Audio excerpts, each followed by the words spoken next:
If you own XRP, you need to pay attention to what Tim Draper just said. It's very important. His point is true not only for Bitcoin, but for all cryptocurrencies as well. That's why we need to talk about it. But first, let's talk about a few things. Let's talk about the M2, which is the money supply. This is the amount of money in the world. China, the US, the EU, Japan, and Germany could all be seen here. As you scroll down the list, you can see for the most part every important country and their M2 supply. Now, the most important thing is that the next episode will come out this month in the US. That being said, we are beginning to see an upward trend on this US chart, but we only have data from February to go on. China's has been growing very quickly over the last 2 years, and everyone thinks that the US is about to catch up in a big way. That person might now ask Nick, why are we talking about the M2 supply? What do you mean by this? Are you just talking about the Bitcoin chart like everyone else is right now? Not at all. I want to talk about something else now. The US M2 is now at an all-time high, which we can see by taking a quick look. We're now pretty much starting to find out prices for the M2, and I do believe this is going to go through a big surge.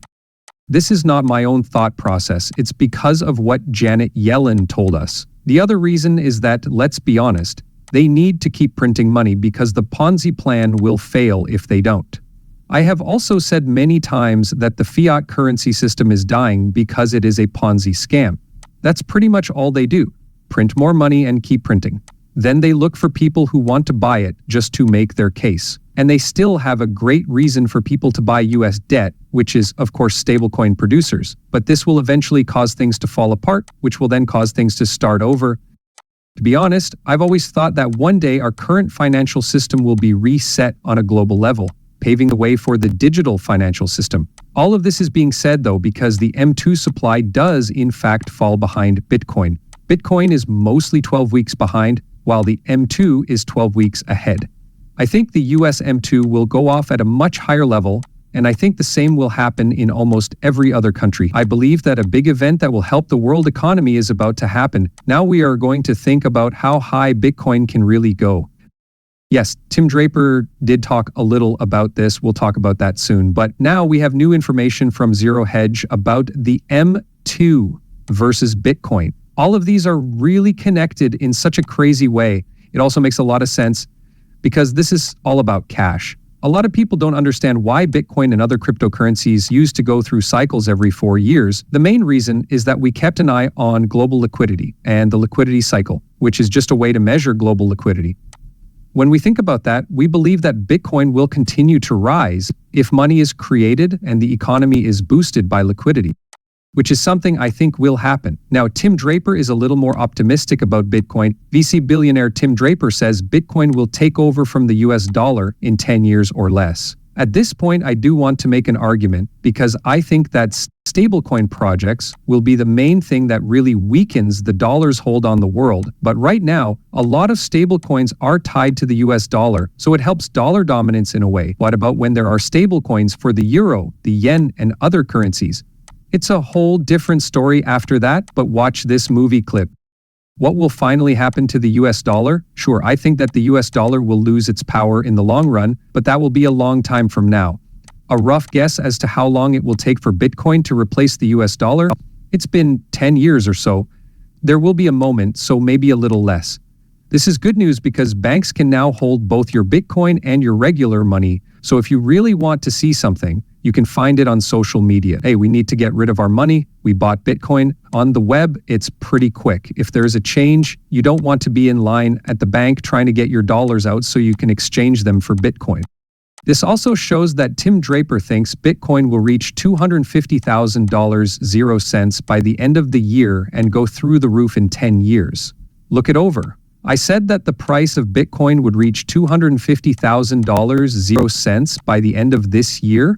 But if you watch out 10 years, the truth is that it will reach infinity against the dollar. There won't be a dollar, you won't need a dollar. There will be no reason to hold on to any Bitcoin once I can buy food, clothes, a place to live, and pay my taxes, all with Bitcoin. This is a better way to collect taxes for sure, to keep any dollar, that is. To own wealth, Bitcoin will be the main way to do it. How much Bitcoin is worth? What do we think about this now?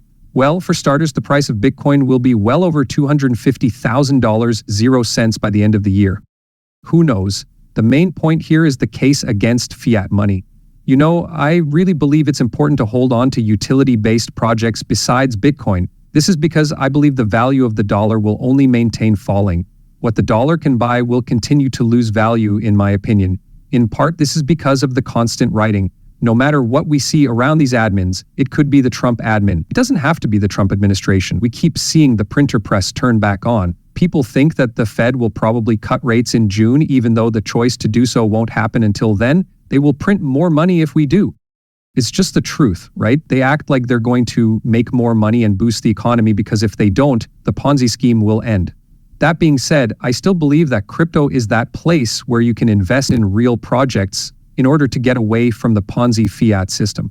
When we think about XRP, correct, I really believe that XRP is one of the best and biggest useful giants in this space. That XRP is really worth a lot. It's been around for more than 10 years. It's one of the cryptocurrencies that has been around the longest after being sued by the SEC and having all kinds of negative news stories published about it. It was taken off of all the big platforms, and guess what?